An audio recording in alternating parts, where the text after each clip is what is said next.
everyone. Welcome to episode 5 of Books, the Qniverse, and Everything. The title of today's episode is A Quilt Bag of Books. We're going to be talking about queer books on our TBR, queer books that we've liked and read. Today I have with me Elle and Luke. Both are Q's Discord mods with me. Why don't each of you introduce yourselves? Let's start with Luke. Hi, I'm Luke. Thanks for being here, Luke. Do you want to share one thing that you love about queer books with us? I just love reading queer books. Okay, that's a great answer. Great. All right, Elle. Yes, Hi. go ahead. I'm Laura, or Elle, over in the Discord. I am a librarian by day job and basically also a librarian by night. And I work with teens, so I read a lot of YA books, but I love queer books of all ages and types. So Q isn't with us today, which is one of the reasons why we're rolling this episode out a little bit late. But we want to make sure that you guys still had a podcast episode for this month of May. And in anticipation of Pride Month, queer books was the topic that we landed on. And next month, hopefully, maybe we'll talk about Her Kid 3 or some topic that's sort of relevant to Her Kid 3, because I know everybody's getting really excited about that. So for anybody who's not aware of the acronym Quiltbag, it's another alternative to the LGBTQ plus acronym. And so each of those letters stands for a different queer identity. Q means queer. U is undecided. I is intersex. L is lesbian. T is trans. Sorry, I have to spell it in my head. B is bisexual, A is asexual, and G is gay. And this is a really cool acronym that I feel like the youngins, I don't know if this started with millennials or Gen Z. I think it was Gen Z. They sort of created this because of all the backlash of people just adding letters to LGBTQIA plus. So this is one that is a little bit more all-encompassing because it includes queer identities. You can add a plus to the end of Quiltbag if you want as well. But it's a really fun one that I thought also, what a great visual too, right? Like just like the rainbow, which is the pride flag, you have like a quilt of hodgepodge of all these different types of people and identities and stuff. So, and what better thing to put in a quilt bag than books? Am I right? So true. Yeah. Just to start us off, I have a really fun game for you guys. I'll keep score. Do we want to put something on the line for this? Like you guys can force each other to add something to your TBR or something? Ooh, yeah. I think that's a good one. Okay. You guys can figure out the books that you want to make each other read after we get our scores. So this is a quiz of zoomed in sections of book covers, and these are all queer books. So I'll show you a zoomed in image, and you guys have to try to guess what the book cover is.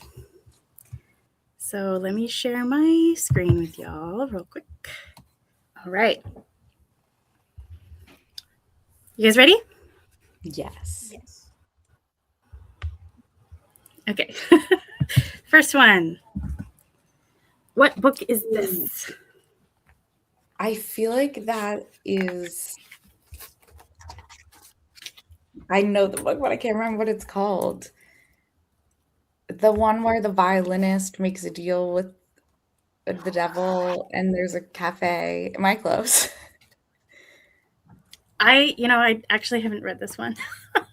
But I tried to pick books that I feel like you guys would have at least seen at bookstores.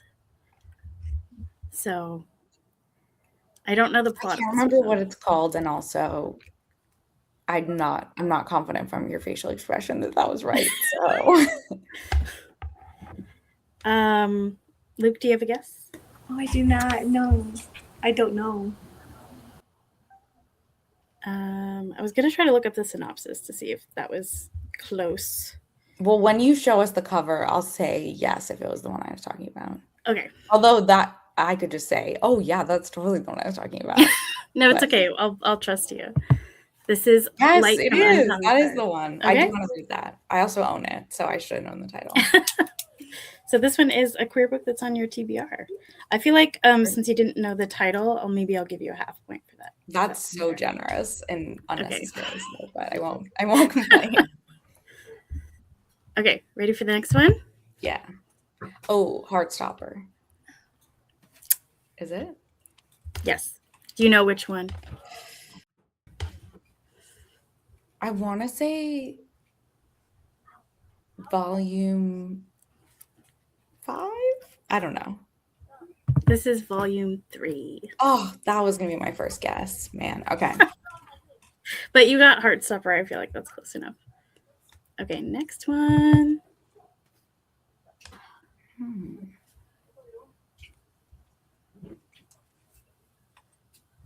Any guesses? Okay, I don't know. I'm going to guess it's an edition of The Price of Salt. Based on nothing. Luke, do you have any guesses? I'm really bad at this game. No, I don't. It's okay. It's okay. This one is Our Wives Under the Sea. Oh, yeah, now that you say it. I thought that it was Dunes of Sand. That really threw me off. Yeah. I feel like the pink gradient is the thing about this cover that's the most recognizable. But those like mountains down there are still definitely present. Yeah. I love this book. This was probably one of my top queer reads of 2025. Which is surprising because horror is not usually my thing. I love queer horror. I read the first like half of it and then I was like, I think this is going somewhere really sad. And then I put it down and I haven't finished it. But I did really like it. I just was scared. It is sad. Okay, next one. Oh, The Darkness. Oh, yeah. That's the. Yes. Yeah. What did you say, Luke? The full title? The Darkness Between Us. Yes. Outside Us. Oh, the brightness. The brightness. It's the brightness between us. The brightness between us is the I second. think you got it. Yeah, that's close I enough. love this. You knew that. This book is you knew great. the duology. Yeah, you really just said both titles. So yeah, it's both of them. All right, ready for the next one?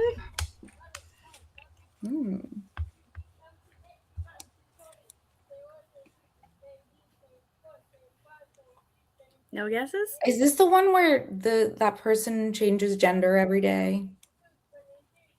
No. I don't know. I feel like once I see it, it'll be so obvious. Wait. No. I was going to say This Is How You Use the Time War, but then I'm like, there isn't that on it. It's just also blue. I don't know. Okay. Luke, do you have a guess? I do not. I think that might be a bird, but I don't really know. Well, I'm not going to give you the point, Elle, because you should have chosen This Is How You Use the Time War. But you said you didn't think that's what it was, so. No now I don't even know what I was looking at because I'm like, well, I don't think there's an ocean on the cover of that book. It's a close-up of the bird that's disjointed, Yeah. Okay. Yeah. That it is a very upside down distinctive color blue. Isn't it? You know what's so sad is I actually can see This Is How You Use the Time War from here, but I can only see the spine in my defense. So, but that's what I looked over at, and I was like, no. All right, next one. Oh, I recognize it, but what is it? You can also just throw out some wild guesses. Is it the Haley Kiyoko book? Girls Like Girls? I don't know. I think I don't know. Or maybe Emily Austen. They both have shapes. That's shapes. Luke, do you have any wild guesses? Like out of left field? Why was the first thing that came to my mind The Hungry Caterpillar, and then I kind of threw that out. I was like, absolutely. That is a queer icon. Is it? I suppose so, yeah, because it's the transformation. It goes through the whole rainbow and Yeah, it comes out a beautiful butterfly. yeah. Makes sense. This is Detransition Baby. by Oh, Tori yes, Beard. it is. Mhm. Wow. You guys at least know of these books? Like, I did try to pick ones that, like I said, you would have at least maybe Mhm. seen around. Yeah, so far I think I've owned every book and read most of them. haven't seen That's this why one, I'm but I've like, seen the yes, others. I recognize this shape, but from whom? No, I've read this book and I did really like it, but Luke, you said this is the only one that you haven't This is the only heard one I of? haven't recognized. Okay. All right, next. oh, this is Felix Ever After. Yes, it is. How? How? That was the I've only read one Like the shoulder. Actually, I I mean- mean, Heartstopper, but I got the wrong value. The like head wreath is a little bit iconic in this book.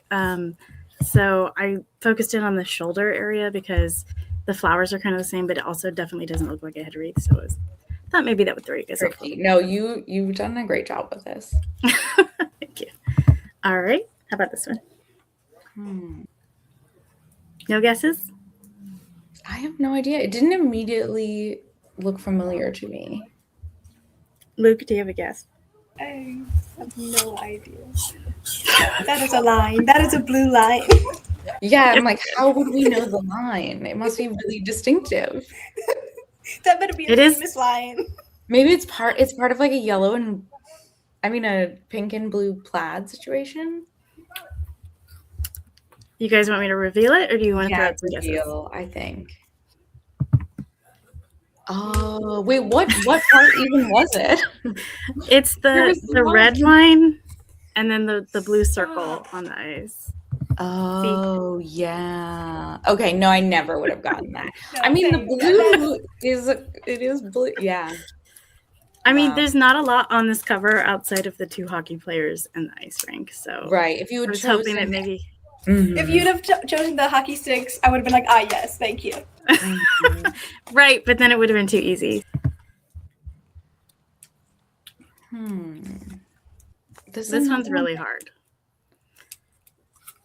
I think this is the one that I zoomed in the most out of all of them. Okay. I feel like we're But looking at the roof of a cabin. I have feel no like idea. the vibes for this are still here. The first thing that came to mind was Last Night at the Telegraph Club, but I think that's just a night scene, and so that's what. But I don't think it has that in it. Do you want to guess that, or do you want to guess something else? Yeah, sure. That's my guess. Do you have a guess, Luke? So the book I'm thinking of, I'll be so honest, there's just kind of like this idea in my head. I do not remember the title, and I do not remember what exactly happens in the book. Well, if you zoom out and it is it, I think I would know. So no Okay. guess right now. Okay. It is Last Wow, Night. I'm actually shocked. That That's wasn't it. That the wasn't the one. tip of the T. Wow. This is the tip of the T in the upper left-hand corner. So you can see the T is actually showing. Wow. Yeah, I was Alright. like kind of trying to throw you guys off and make it feel sci-fi with the stars. Yeah, you did a good job. But it still has, I mean, yeah, but it still has enough of the vibe of the book that you were able to get it. So it's a point for you. But you should have. The fact that you asked me if I wanted to make that my guess made me more confident. You should have been like, nice try or something. Oh, one last stop. That's correct. I had to put that one in there because of the cue, you know? All right. This one's really hard. Is that someone's hair or is it the night sky? I'm seeing a face in there somewhere. Don't think there's supposed to be a face. I feel like But I I'm see doing a the face. weirdest things with my body and head trying to look at this. I don't have an immediate guess. I keep just looking No. on my books because that one time one of them was the right one. Any wild guesses from Luke? No, I'm just staring Okay. at the little face I see. Oh, Was correct. It is his hair. I just thought that fade was really oh cool. my God, you guys, I can see it from here. I should have known. I Okay. took all of these directly from Elle's bookshelf, you guys. Yeah. Okay. Is that they all die at the end? Oh yeah, it is. Good call. What if we're both wrong and I just agreed? They Yeah, both die at the end, yeah. Look, I feel like you know the books, but you don't always know the verbatim title, you know? Yeah. Yeah. Well, also sometimes I know there's like, a vibe there. I'm like, yeah. Yeah. So Elle got 3.5 and Luke got 2. Nice. We So, killed it. That's more than I thought I would. What Okay. was it? We Sorry wish about you that, all the everybody. best was the hardest one, but that you did a great job. Thank you guys for playing the game that I made up. Yay, thanks for making it. So, Elle, do you have a book off the top of your head that you want to try to make Luke read? You know, not off the top of my head, but I feel like it should be one of the ones from the game, right? Yeah, if you want. How many have you not read? I haven't read most of them. I feel read like The Darkness. Go ahead.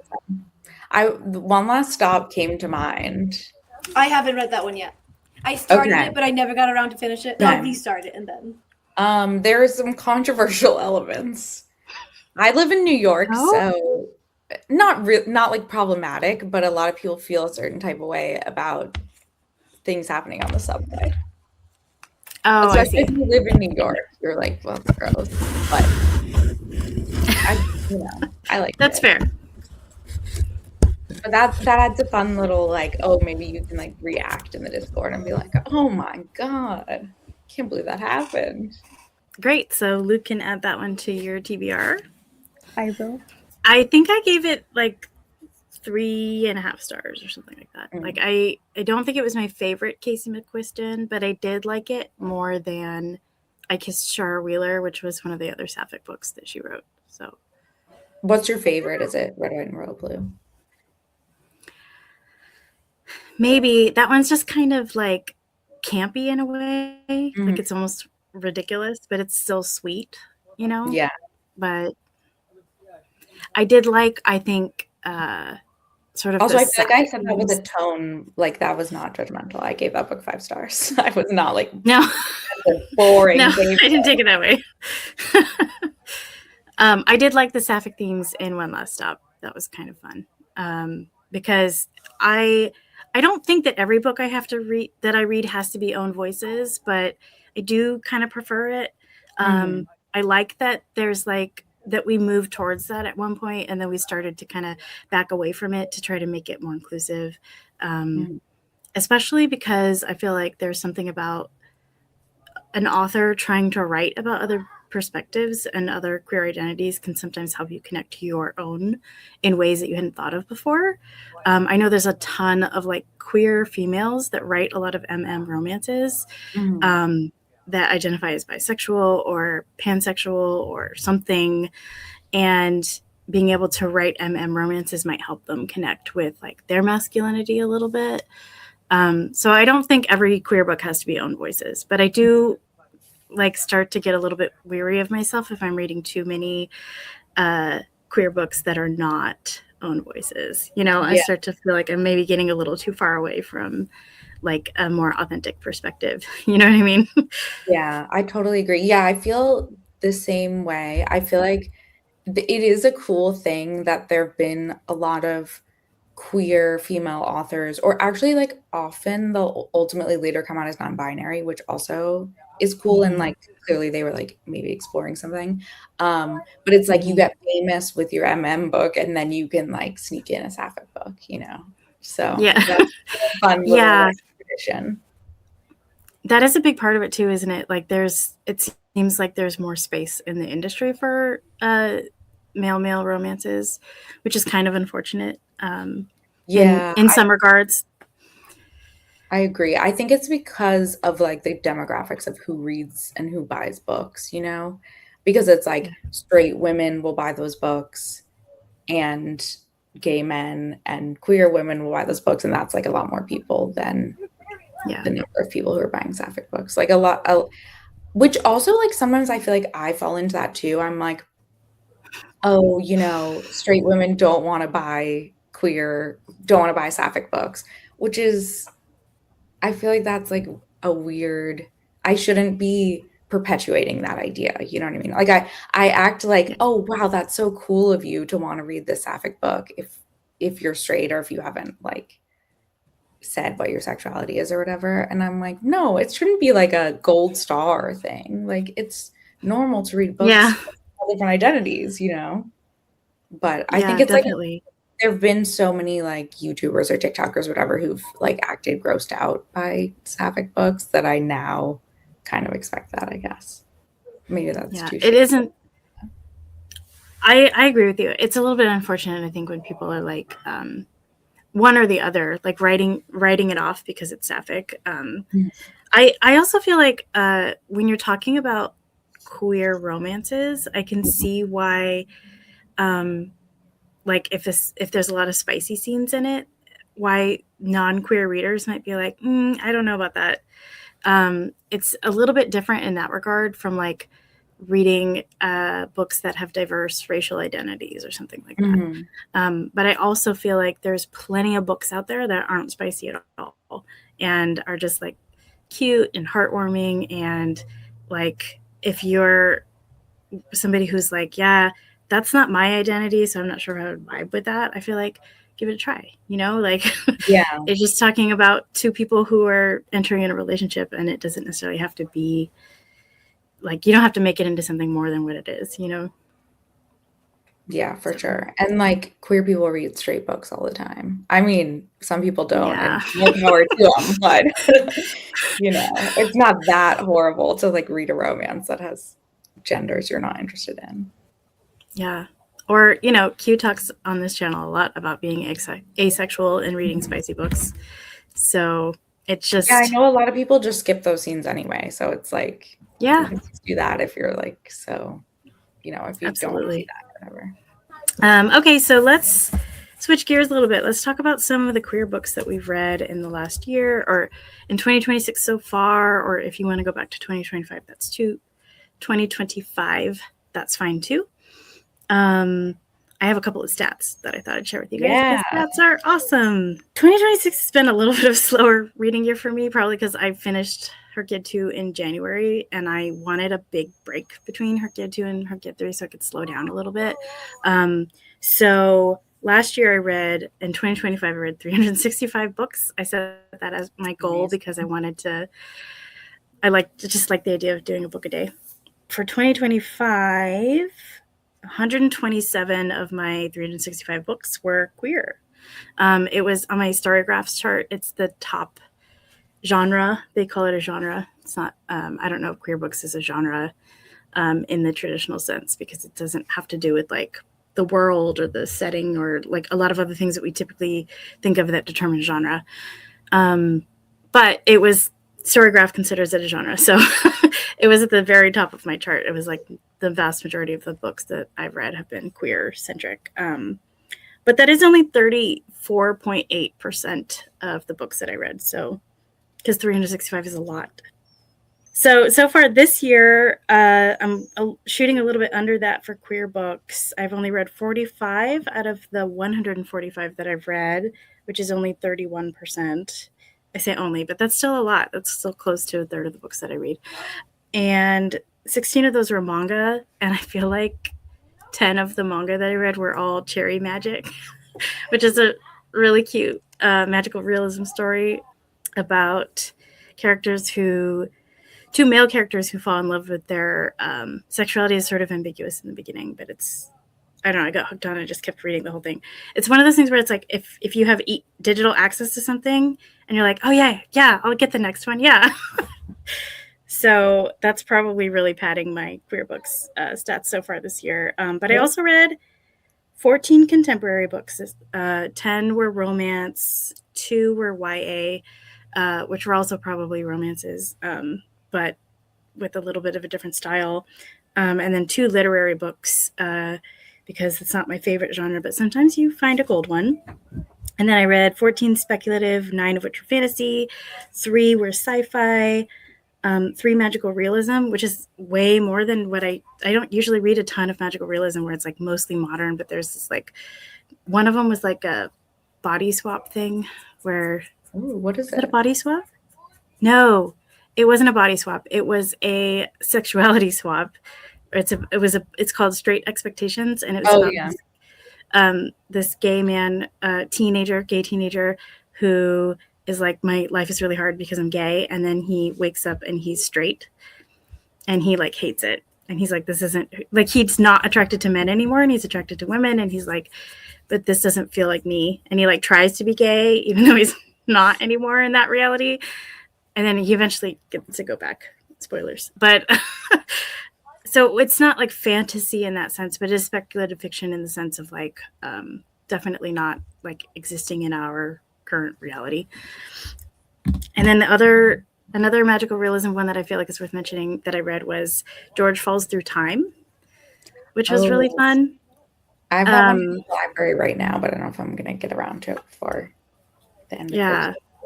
It's like this like miserable man living in England, and his life is just not what he wanted it to be. So he goes to the park one day, and then he like falls through some portal to like the 1300s, and it's silly. I feel like I really like those. I feel like I like historical books that have a dash of like modernity in them, like a character who's familiar with stuff. Yeah, that's like a fun perspective thing where you can they can look at the past through our modern eyes. Yeah. That one does a little bit weird.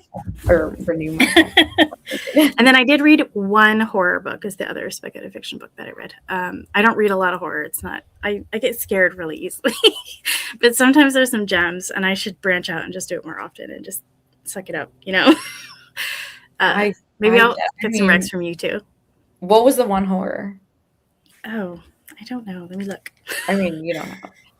But yeah, I love queer horror, but I do get spooked pretty easily, and sometimes I'll be like brushing my teeth and like turn around behind, you know, like I'll be like, or recently I was walking the dogs late at night, and I was like, I've never noticed how scary my block is. Like there's all these dark shadows and whatnot. Yeah, do you feel like queer horror can be less scary because it has slightly different themes? Interesting. Yeah, sometimes. I will say sometimes it's more sad. Well, I guess Our Wives Under the Sea is a good example. But I remember once for a readathon, I once read just queer horror for like a month. And I'll do that sometimes in October. But the problem is, if I'm reading just horror, I do start to get bummed out about the world. I'm like, everything is just sad and, you know, a bummer, even though there is fun horror, but even so, like, you know, people die, and there's always, if it's not super scary, usually it's because like the horror is society, and then that's depressing in its own way. I think that would make it more appealing to me though. It's the same reason why I prefer queer romance over straight romance, even though like, I identify somewhere on the bisexual spectrum. So I don't have a problem with straight romance, but like reading it is usually way less fun because the themes in it are not as engaging to me. I feel like queer romance kind of focuses on like external conflicts and how that impacts the relationship, which is also relatable for people who've been in queer relationships. You know, it's like there's a lot of judgment coming from the outside. And in straight romances, so much of the conflict is coming from within the relationship, which makes me want to root for the characters less usually. Yeah. You know? Yeah, it is interesting. I feel like there's tropes that I like when they're queer, but not when they're straight, like misunderstandings. Because I feel like people really hate on misunderstanding trope, but I'm reading, have you guys read We Could Be So Good by Cat Sebastian? If that is Cat Sebastian, right? I get Cat Sebastian. No. I was confused. No, that is Cat Sebastian. I almost started that at the beginning of the month, and then I was like, not yet. I'll save it. I really like it. It's good on audio too. Although I will say when I first started the audio, the narrator does a strong New York accent for one of the leads. I don't think it's anywhere near the Heated Rivalry or Game Changer level, but it is a bit much. And I was like, oh no, I don't know if I can do this, but I've gotten used to it. Don't worry. But yeah, there's for the first while there's a bunch of misunderstandings, but in a way that's like so good. I just love it because they both are just being idiots, and it's like that's a trope that I love, is like two idiots in love, or they don't realize the other one's in love with them. No, I was gonna say spoilers, but I guess it's Like erroneous. Like you know that they're pining. gonna eventually, yeah, like Pining pining, and also just like being stupid. I can't explain it. You have to, you'll read it and then you'll be like, yeah, I know exactly what you're talking about. Did you read the other Cat Sebastian book that people were talking about in the Discord, Starship? No, I haven't. Okay. I wanted to do the historical ones first, but I am really excited. We Could Be So Good is actually my first Cat Sebastian. Okay. But I do own 3 of them, so I'm glad that I like it, because that would be a bummer. Yeah, I was just going to ask how those compare, because I feel like the characters in Starship are also sort of like playful idiots in a way. Well, one of them more so than the other. The other one just has like a lot of mental illnesses, so I wouldn't necessarily call him an idiot, but yeah, I don't know. They're like quirky. Also to call people, like, I would never call a real person an idiot, but like, yeah, no, I know what you mean. It's like parentheses positive, affection. Yeah, like they're just being so silly. Yeah, definitely. The queer horror book that I read this year is Someone You Can Build a Nest In, which is, I think, I was like, in my stack of nice books. Wow, I actually I got the I think it was like Crate edition, which is like it has like so these tentacles on the side.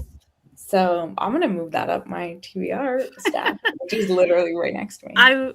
I was open to that one a little bit more because a lot of people have described it as cozy, which made me a little bit less worried that it was going to scare me, even though it is a little bit gross at times. I didn't love some of the, like, I don't think it's body horror, but the main character is a little bit like interested in like eating people. So I didn't always love reading about those parts, but I feel like that is so cute. Horror.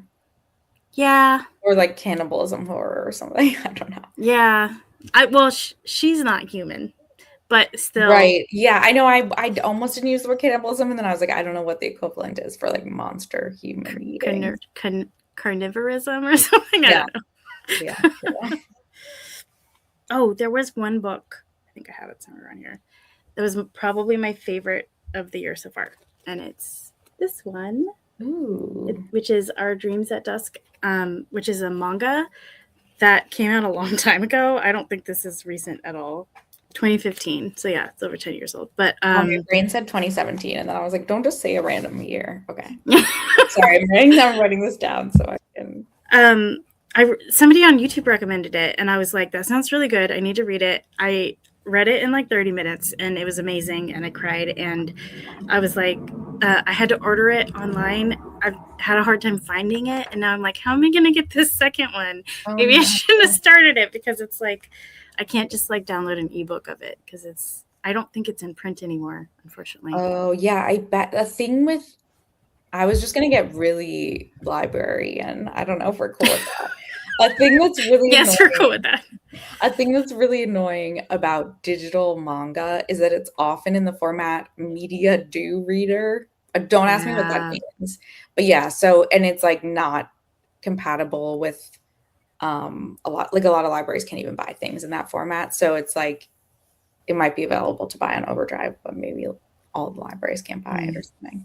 But I'll look after this and I'll find out. That's the whole point of this video, actually, is to you just want us to all of us to add as many books onto your list as possible. Okay, Luke, I'm gonna make you talk. Sorry. Do you have some highlights or statistics or insights or anything you want to share about reading in the past year and a half or so? So queer books for 2026, I have read 3 books. But 66% were queer books. Yay! So, let's go. Excellent. What were the 2 queer books that you read? The 2 queer books. Oh, I did not write the other one down. But one was Light Me Up by Sabrina Cross. crazy that that's the only one I'm remembering right now. That was a romance between a lamp and a man shapeshifter. Oh, okay. Did you like it? Fun. It was fun. Thor showed up at one point, and I was really confused. But A horse? Thor, Oh, the god. the Norse god. I'm trying to recall the other one I read. I've read 3 books, and one was Dungeon Crawler Carl. So I'm trying to recall the other one.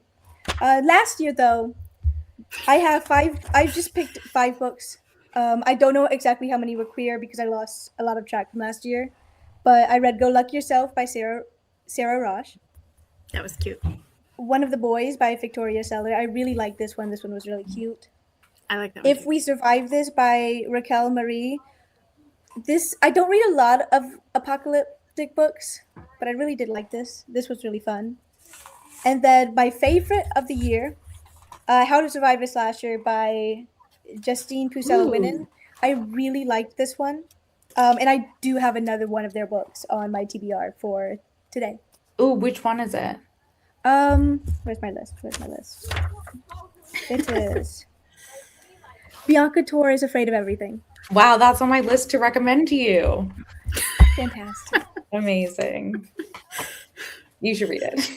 I liked it. I love how we're like all writing down the books that each other. I know, like I could watch this podcast later and write them down. I don't know why. I'm like, I need these notes right now. No, it's great. This is why we're all here, because So we true. love to share the joy of reading with each other. And queer books are one of my favorite topics of books. Like, sorry, I said topics because I didn't want to say genre, but types or categories. That seems so normal to me. I was like, same. One of my favorite. Yeah, actually, the word genre comes from French, which does mean kind, like what kind of blank. So I suppose you could use, if you really wanted to, you could use genre to mean like anytime you're talking about a category of something. But the definition in English now has sort of changed to really mean like specific genres. So I think it's probably better to kind of think about queer books as like a category but not a genre, because there's every single book that's queer also has a genre that is not just queer, you know? Yeah. It's like when people say YA is a genre or something. It's more of right. Although I don't know what it is. An age range, yeah, an audience. An audience, yeah. Yeah, because that would be a really interesting experiment to like write one book, but write it 3 times. Write it for middle grade YA and adult, and see how it changes when you do that. $1 million idea right there. Anyway. That's definitely, yeah. People, I mean, I would buy it 3 times, but yeah, or you could sell it as a set, as a trio or whatever. Like one of those books where you turn it upside down and it's a different book, or backwards. Oh yeah, like Animorphs. I don't think you can Animorphs do it ways, though. I feel like maybe. I feel like I guess we're getting off queer books because Animorphs is Animorphs queer? No, I don't think it is. I mean, it's as probably as queer as the Hungry Caterpillar, you know. I guess it's like kind of trans if you think really yeah, because it's like they change. Although changing to animals, that's questionable. I think the book is probably not queer, but it is possibly something that queer people could relate to, you know? Yeah. Secret queer. I did pre-order the reprinting. Did you know they did this? It came out, I think, May 5th or something. Because they were out of print for a while. I've been trying to get my hands on Animorphs for so long, but the first one has been reprinted and great cover and everything. You'll have to read them and then tell us if you feel. No, it's okay. Read them and tell us if you feel like they have some queer vibes or not. I will. I actually, because I could get my hands on the graphic novel, which has come out semi-recently. I did read that. I would say it's more about being a child soldier. But you know, like it can be both things, I guess. Yeah. You can be a queer child soldier. Okay, Elle, do you have stats? Yes, I have stats. Although I realized I didn't actually write the percentages, so it's okay. I'm gonna not try to do the quick math. Okay. 2026, So I've read 83 books and 51 of them have been queer, which I feel like That's is awesome. That's pretty high. good, but not as high as Luke, I don't think. Yeah, maybe that's around the true. same. But Luke also doesn't remember one of the books. Yeah, that's true. So we just have to take your word. So does it count? No, Officially. I'm just kidding. It counts. By I'm the kidding. end of this, I swear I will remember it. You'll just And like it'll shout out probably as random soon as we're words done. at one point. Yeah. It's fair. Oh, if we're talking genres, so the most has been fantasy. I've read 20 queer fantasy books, and then all the others after that it's contemporary at 10, and then it kind of like goes down from there. I have read like queer books in pretty much every genre because I've done nonfiction, romance, horror, sci-fi, mystery, historical. I don't know. Are there other genres? Probably, but that's like the main ones. Should I say some of my favorites? Maybe I'll say like one. Okay. Yeah. I recently read Bromantasy. Have you guys read that? Yeah. I haven't read it, but it's on my TBR. It has which is fine. That's what we're talking about. Yeah. I feel like the Goodreads reviews are like kind of negative, and people are like, this book is so silly. Like this book doesn't make sense, whatever. And I'm like, yeah, that's what's so great. Yeah. Like it's so but yeah, I thought it was very silly, very delightful. I'm trying to think of Monsters and Mainframes was another favorite. That's a like sci-fi. It's like on a spaceship. Dracula is maybe there. There's monsters. Very fun. I feel like I've been leaning into like fun queer books this year. Although I, as always, have read a lot of like mysteries and horror, so those are sometimes less fun.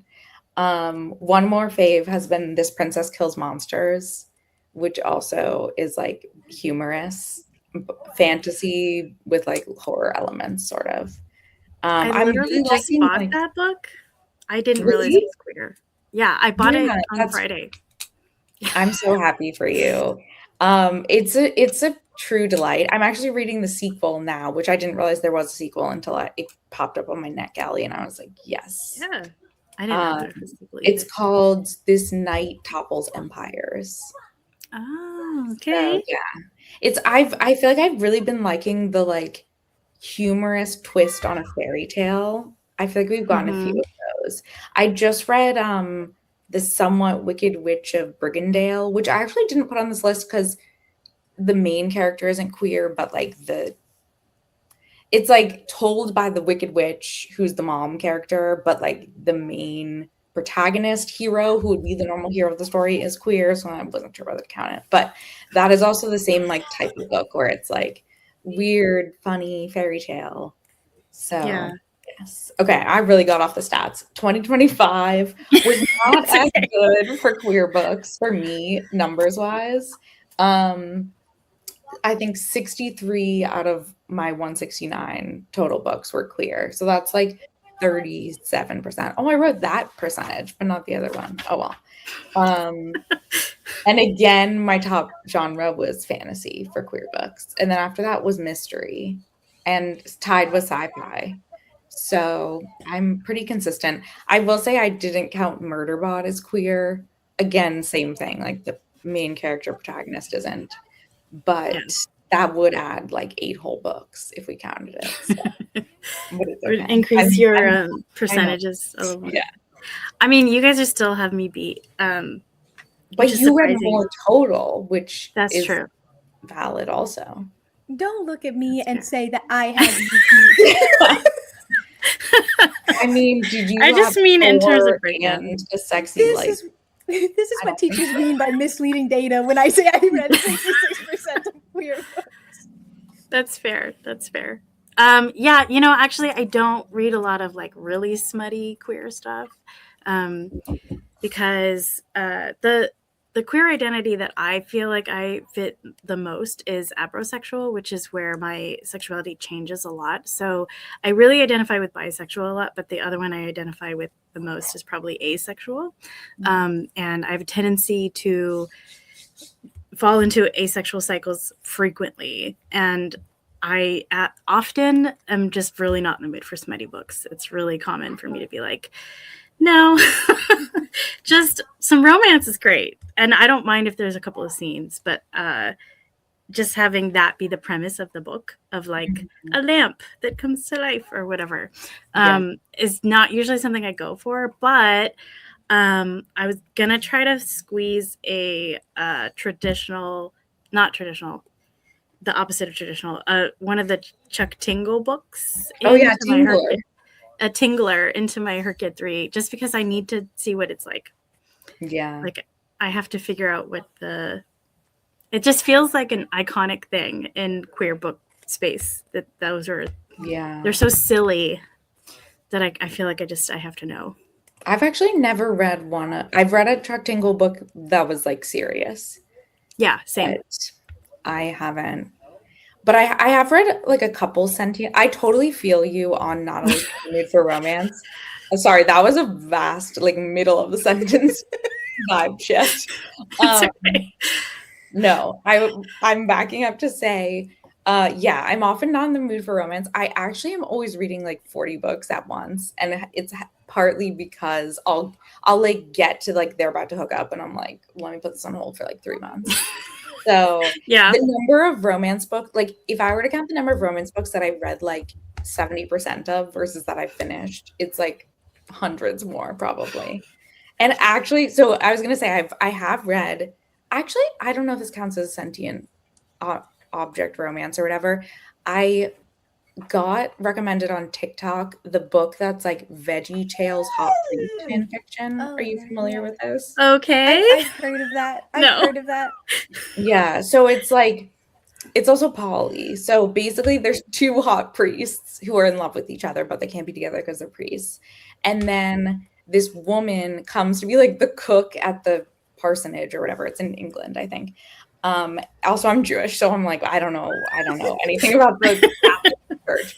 And so something happens. Oh, they're like cursed by a witch, and sorry, that's spoilers, but it happens pretty quickly. And then they sometimes turn into vegetables.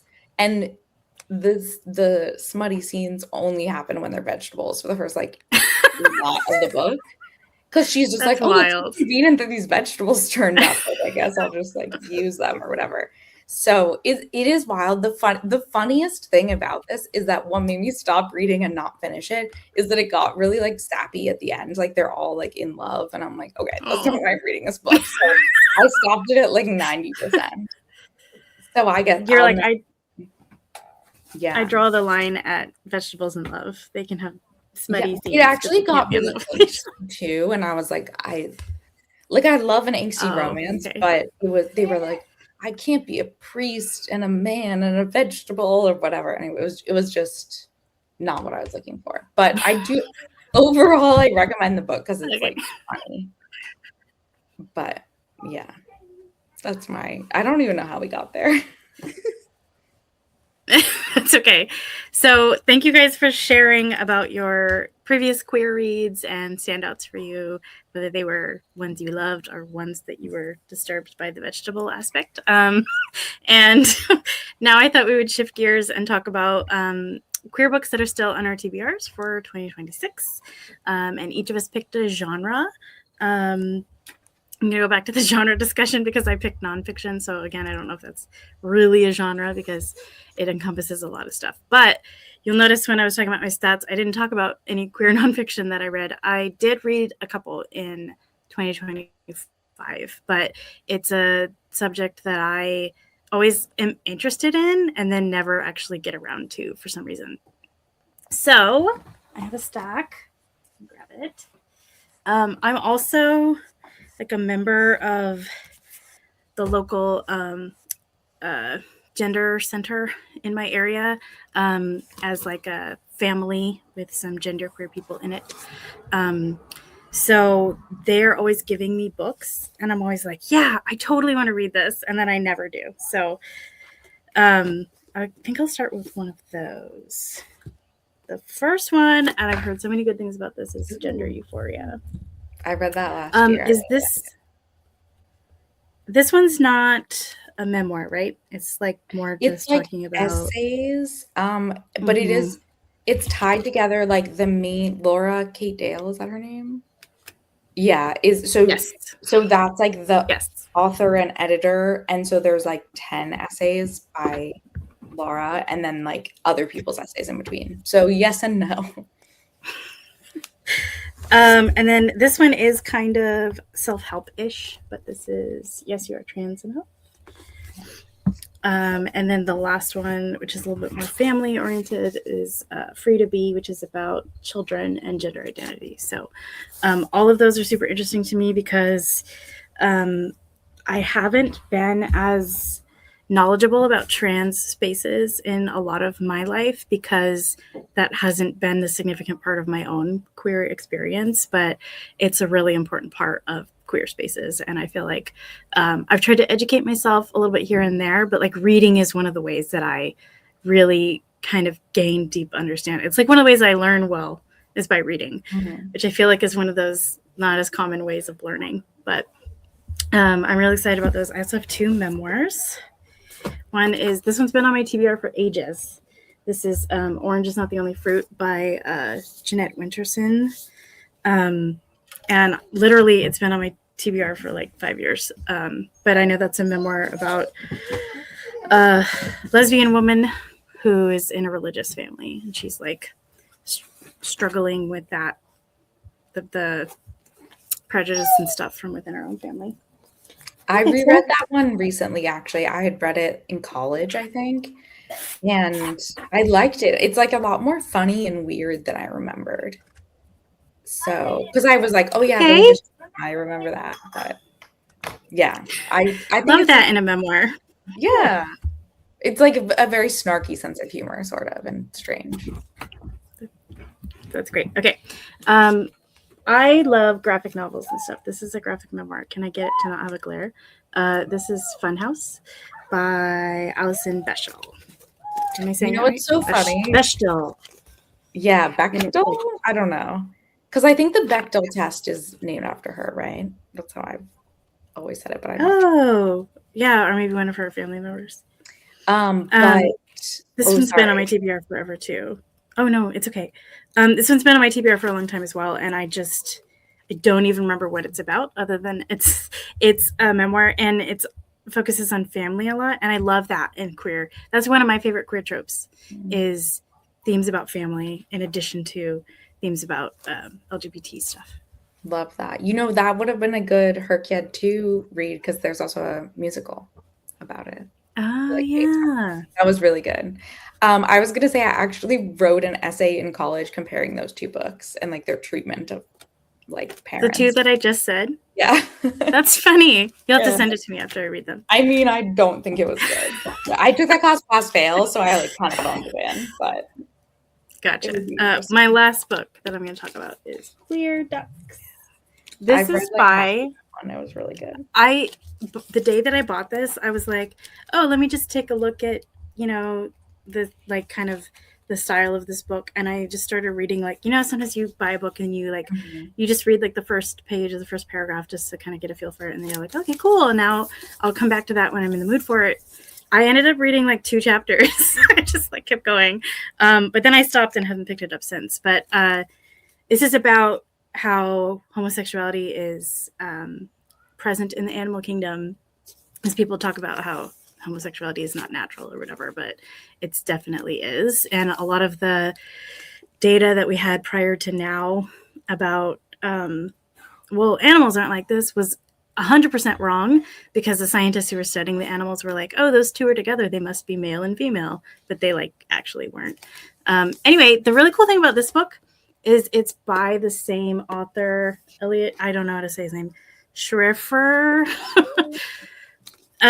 He's the guy who wrote The Darkness Outside Us. I was just gonna say that, and then I was like, can that be right? No, yeah, it's weird. There's such different style books, but I love The Darkness Outside of Us. It's like one of my favorite books, so I'm excited about that. So nonfiction, I feel like one of the reasons I don't read a ton of queer nonfiction is because the subject matters for queer nonfiction aren't always ones that I gravitate towards. Like, there's quite a few that have like a self-help or psychology kind of a like subject matter about it, which I have to really be in the mood for. And then memoirs are another one that I feel like I have to be in the mood for, or like really interested in like what that person's story, what they have to share, and whether or not like there's somebody who's like writing or insight is something that I kind of admire. I do read plenty of memoirs, but I'm a little bit picky about them, I guess is what I'm saying. And then there's also queer nonfiction books that focus on history and social justice. And I love those the most probably, but I also sometimes get really upset when I read them. Yeah. So I have to like temper myself when I'm like, gosh, why are we like this? Why is our society like this? And then the other category of nonfiction that I just realized when I was figuring out what books I wanted to talk about for this is poetry, which is kind of nonfiction, but kind of not. And I realized that I have a huge poetry collection, but it's really focused on nature poetry. And I should change that. I should get some queer poetry in my poetry collection. And if you guys have any suggestions, I'm all ears. Or people can comment in the Discord or on YouTube, and if you have any queer poetry recommendations. I feel like I do. I actually was going to say I read so many queer poetry books last year. I read 3. That's not that many. But I was also, let me just in the middle of this conversation switch my glasses. Sorry. I'm putting on my migraine glasses for nighttime. I was doing a reading for my brother's wedding last year, and I was like, I'm going to choose the gayest poem because, I mean, he's straight, but I was like, but that's my role in this situation. Yeah. So I love that. But I ended up, it was not that gay, but it was actually about plants, but like, you know, an allegory of love and whatnot. Anyway, sorry to get great. off on that. No. I'll put in the Discord. So I feel like some Rex. If I tried to say the names right now, they would all be like, love is something between us. Like, I don't remember. Okay. You know. Well, that's my queer nonfiction TBR, to try to get me to read more queer nonfiction because I really need to. Al, you can go first this time. You want to share some of your TBR with us? Yes. I'm going to be talking about sci-fi and fantasy, mostly fantasy, but I did throw a sci-fi in there. And I think I said earlier, like I read YA and adult kind of interchangeably, but these are, I think, 2 YA and 4 adult. Great. So yeah, so the first one that I have is actually by the author of Felix Ever After, Case and Calendar. This is Infinity Alchemist, and I love a magic school. Who doesn't, you know?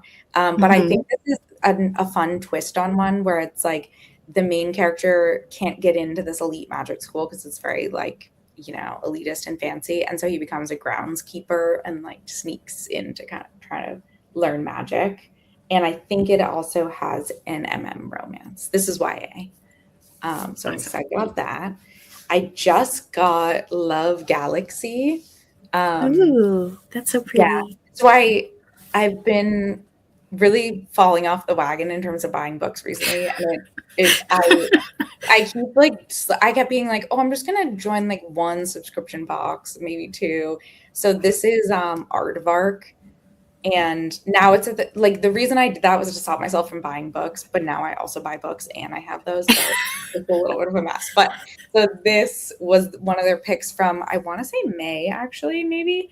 And the tagline is "Here for the right reasons." But yeah, it's like Love Island in space, and this person from a garbage planet, I think it's literally a garbage planet, has to go on this like galaxy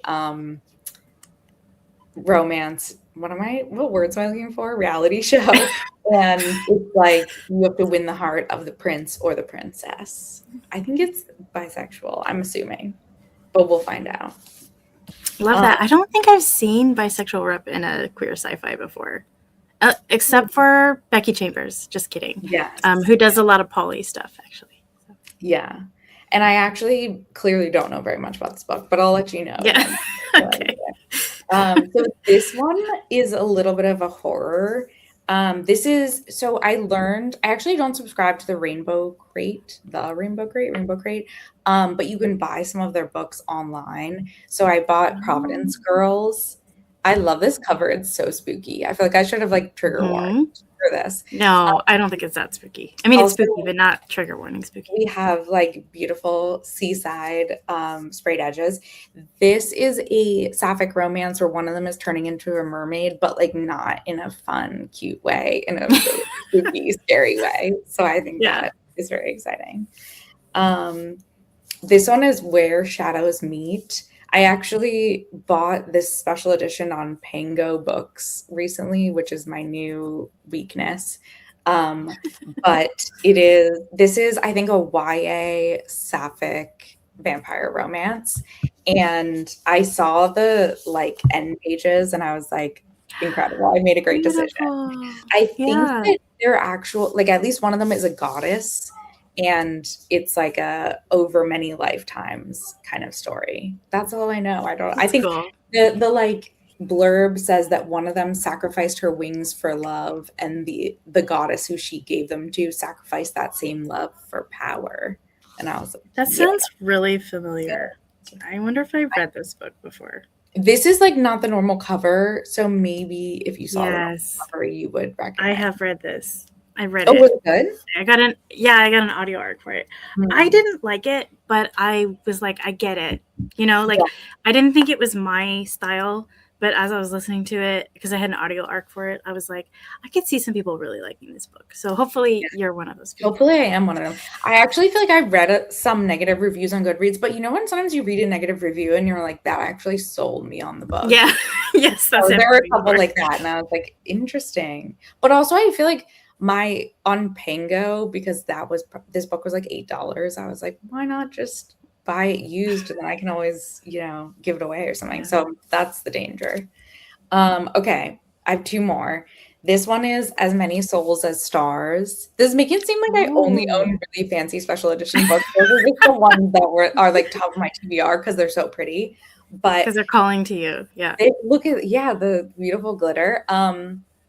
This is by Natasha Siegel. So this is, I think, a like soul devouring demon or god or something is just attracted to this mortal because she has such a bright soul. And so they make a deal where it's like she'll be resurrected a million lifetimes and one of them is trying to save herself and the other one is trying to get her soul. So, I feel like it's been a recent trend where it's like, we've loved and lost in so many different lifetimes, and I'm always like, yeah, I'm sold. So it seems like good tension potential there. Yeah, 100%. And it's like, I feel like, well, actually, I was going to say something really spoilery. A book that we've discussed has an element of that, but let's not get into the details. Okay, and then I feel like those all were really serious, so I got a cute, funny one. This is called Shroom for Improvement. And I think the premise is that these two people have to do this ancient ritual that has to do with mushrooms, and something goes wrong, or I don't really know what happens. But this is another beautiful rainbow crate one. And I just like saw it and I was like, that's so cute. I need to buy it. And actually, they don't do blurbs. They do this funny, cute thing where it's like the nutrition fact. And then I actually love that because it's got like statistics in it, right? So it's like, mushroom mayhem, 175 grams, found family, 65 grams. So it's like the elements of the book. And it says what the representation and point of view and stuff. So that's I feel like every book needs that. Like, right? Yeah. So many times you're like, I need to find a book with this, but like they're not necessarily going to tell you that in the summary. So you're exactly. But right here it says it's 50% pansexual. I assume that means pansexual. It would be funny if it was like this book is exactly 50% pansexual. Also, the book itself is loving other books. You guys see the little faces with the mushrooms? Oh, so cute. So cute. Anyway, those are my top of my TBR.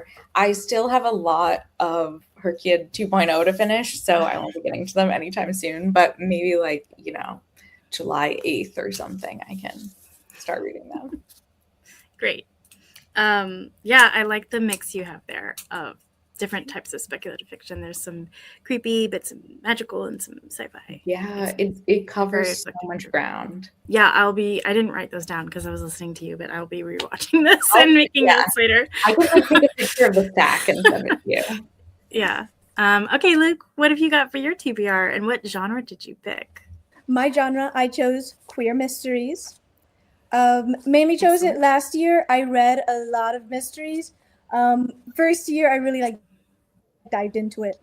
None of them were queer because they were all one series, really, and none of them were queer. So for this one, we have Bianca Torres' Afraid of Everything that I mentioned earlier by Justine Pusella-Winans. And then what I'm really excited for, Dead and Breakfast by Kat Hills and Rosie Thor. That looks really cute. It's two vampires in their little bed and breakfast having to solve a murder now. That's fantastic. I think I just got the sequel as an arc. The next one I have. Sorry, I'm sorry. I'm just giving some popcorn. I didn't know there was a sequel to it. Popcorn welcome. No, I didn't know there was a sequel to it. Oh, that's even more exciting. Now I have 2 on my TBR, most likely. Bingo Barge Murder by Jessie Chandler. I wrote notes for this one. Just by the blurb. Why I added it: bingo, checkmark. Murder, checkmark. Already invested. His friend, his name is Coot, becomes a murder suspect when the character Kinky, the unsavory owner of the bingo barge, is murdered. My favorite sentence: the mafia goons hunting extremely valuable nuts. I'm imagining squirrels. So that's awesome. Wow. What a roller coaster. I'm sorry, that's exactly why I added this to the TBR. I'm like, it looks fun. Yeah. Think the main character and the detective, they're both women, get together. That's what I'm assuming. But I'm excited for the squirrel mafia. Yes. For their nuts. Yeah, how valuable can that be? I think it's a gambling thing. I don't know. Yeah, but like creature sidekicks are always like promising when you're looking to add stuff to your TBR. You're like, oh, this book now sounds a lot more fun than if it didn't have that. Or side characters anyway, maybe not sidekicks. I'm sure I'm going to imagine each individual has their own individual squirrel. Last one I have, Say I Boo by Morgan Spellman. It just looks really cute. And unfortunately, I don't have any physical copies, so you get to see me waving around a notebook. Yeah, you read a lot of ebooks, right, Luke? Yeah. Okay, so a couple of segments that we almost always do on the podcast here are talking about some new releases that we're excited for. So let's get into that. I'm going to pull up some ones that you guys have submitted. This is the one I'm excited for in June. I stuck with my nonfiction theme. This is a memoir about a queer and Black man, because that's an intersectionality that I really enjoy reading about. For similar reasons that I want to explore a little bit more books from the trans community. I feel like people of color also have interesting perspectives to add to discussions about queer topics and queer life that are really important to make space for and be heard. I haven't heard that much. I don't know a lot of specifics about this book because I like going into books as blind as possible. So just the fact that this is a memoir that focuses on some older times, because it's focusing on the author's name, Phil Branch, focusing on his childhood, and then his queer and Black experience is kind of what called to me on this one. And then next we have, this is Elle's book. Yes. Elle, do you want to talk about this one? Sure. So when we were chatting about our different genres, I was mentioning that I love queer mysteries, and one of my favorite series is by this author, Lev A.C. Rosen, and that is what's this series called? The Evander Mills series. The first one is Lavender House, and those are actually historical, and they're like more on the serious side. But basically, it's like an ex-cop who has been outed, ends up in this found family situation and like solving murders and like other crimes for queer people, and it's set in the 50s, I think, in San Francisco. Love those books. I've read the first 3. I think there's 4 out now though. And then this is, I think it's contemporary. It's called The Disaster Gay Detective Agency, and the name is just so good, and I love the cover, how they're all just like poking out behind the door. Yes. I think it's like a group of friends who are all disaster gays, and they have to solve a murder.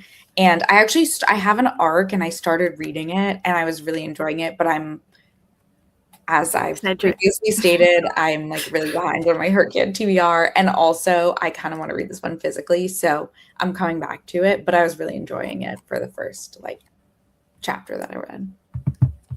Yeah, this one sounds really interesting to me too. I might have to also add this.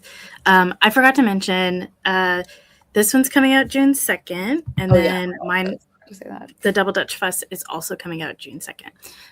Okay, and then Luke has 2 books that they submitted. Luke, do you want to share a little bit about Cauldrons and Campfires?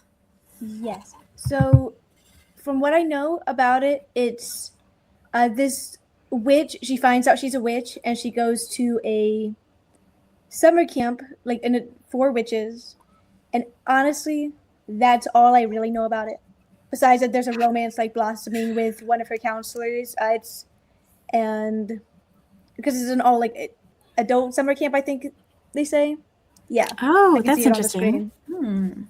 For like witches and everything. So that sounds amazing. Excellent. Horrible explanation on my part. Fantastic blurb though. So. Yes. I feel like if I try to read these blurbs, I'm not going to do it justice because I don't have fun voices the way Q does. Do you know if I know you haven't read the book yet, but do you know if the only paranormal element is the witchcraft part, or if there's like creatures? There might be ghosts. Oh, okay. But I'm only 100% certain about the witches. I think there are ghosts. Oh, witch wine. Welcome to Lake Nevermore, the adult summer camp where magic, mischief, and witch wine are all parts of becoming a full-fledged witch. Okay. Yeah, I don't see... It's part of a series. Oh, it's in the same series as Pumpkin Spice and Poltergeist. I read part of that. As we've established, I read a lot of parts of romances, but I did enjoy the half that I read. That's fine. You know, there's no wrong way to read. I think it's totally okay if you just want to read bits of books. Well, yeah, I mean, you get more books in that way, don't you? True. So this one's coming out June 23rd. And then, Luke, you also wanted to talk about Good Luck, Babe. This one, again, I don't know too much about it other than I saw that it was reality TV, sapphic, and it looks really cute. And I like the name, of course. I read both of the blurbs like once, and I was like, these are being read. These are going on my TBR. It's comping Heated Rivalry and Becky Abertali and The Amazing Race. Love that. So, I feel like every queer book just like reality TV fiction is, I know. That's the thing about comp titles is sometimes they really miss the mark. They're like, this is a lot like this popular book, which is not true at all, but we're just saying that because we want you to buy it. You know? I don't know if that's considered a genre, but like reality TV stories. I feel like I've read a couple of those and they've been fun, but like it's not something I ever really think about looking for. So yeah, I feel like I like that trope more than I would think I would because I don't actually watch reality TV or like competition shows. Same. But then when I come across a book of it, I'm like, actually, this is really great. It's really cool. Especially like I feel like you can make a really like intriguing blurb if you're just like The Bachelor, but 2 of the girl contestants fall in love, and I'm like, yes, I'm there. Okay, so because Q is not here with us today, we don't have the bookshelf roast photos, but since Herkid 3 is about to drop, people have been making Quingos in the Discord, which is their suspected Herkit 3.0 prompts and bingo boards, what they think they might look like. So we have 2 of those that another mod has selected for us that we decided that we would talk about and comment on and share some thoughts. Here's the first one we were going to talk about. Well, Okay, I love There we the go. color gradient. Yeah, because rainbow has been kind of a visual theme for all the Herkits. Mhm. So I think this was Raven's bingo board. And there are some difficult ones on here for sure. Wow. So Dark Q is gonna be getting some ideas. Yeah. If these aren't already on the real Herkit. Wow, 50 Shades of Teal. Yeah, that's a lot of people have suggested that. And I mean, it could show up on the real Herkit for all we know. For sure. I feel like that one would be really fun.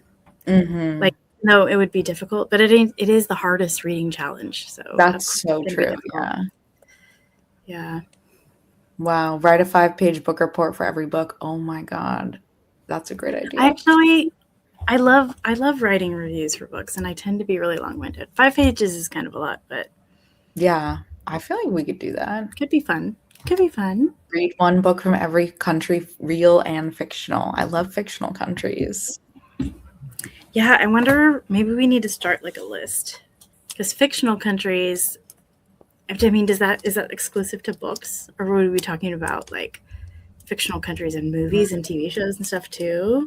Right. What's the one from the Princess Diary? Oh, I guess that's also a book though. Yeah.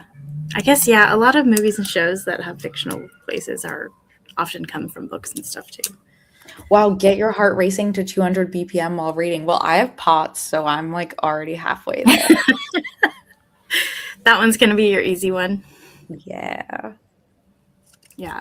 There's read a 2,400 page book in a day. Wow.